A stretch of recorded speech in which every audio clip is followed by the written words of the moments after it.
তেওঁলোকে কাৰোবাক 2 টকা ঘোষ দিব লাগে। মই আমাৰ প্ৰত্যেকজন ল'ৰা ছোৱালীক অনুৰোধ কৰিম, আমি 1 টকা দি চাকৰি পোৱা নাই আৰু আগলৈও কাকো 1 টকাও আমি ঘোষ নিদিওঁ।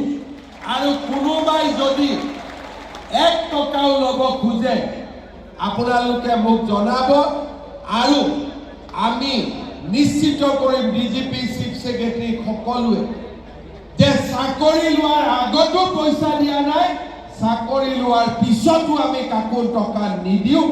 ই আমাৰ প্ৰতিজ্ঞা হ'ব লাগিব। পোষ্টিং দিওঁতেও আমি চেষ্টা কৰিছোঁ যাতে আপোনালোকে ট্ৰেন্সফাৰ বিচাৰিবলগীয়া নহয়। হয় ঘৰৰ জিলা নহ'লে ঘৰৰ ওচৰৰ জিলা আমি যিমান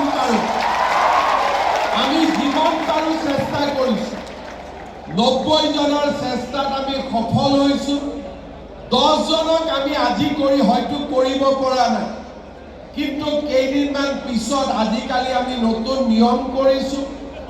চৰকাৰৰ চাকৰি বদলীকৰণৰ সুবিধাৰ বাবেও আমি স্বাগত সতীৰ্থ বুলি এটা পৰ্টেল কৰিছোঁ, যাতে আমি নিজৰ ভিতৰতে ট্ৰান্সফাৰবোৰ কৰি থাকিব পাৰোঁ, কাৰো ওচৰত যাব নালাগে। যোৱাবাৰ আমি একেদিনাই 16,000 ল'ৰা ছোৱালীৰ আমি ট্ৰান্সফাৰ পোষ্টিং কৰিছোঁ।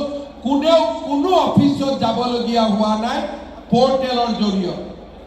এইবাৰো আমি পুলিচত চাকৰি দিওঁতে চেষ্টা কৰিছোঁ যাতে ছোৱালীবিলাকেও হোম ডিষ্ট্ৰিক্ট পাওক, ল'ৰাবিলাকেও হোম ডিষ্ট্ৰিক্ট নাপালেও কাষৰ জিলাখনত অন্তত চাকৰি পোৱাৰ সুবিধা পাওক।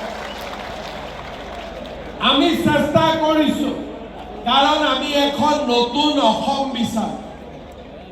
আজি নতুন চাম আৰক্ষী মই এটা কথা আজি ক'ব খোজোঁ যে আমি যেতিয়া সমাজত থাকোঁ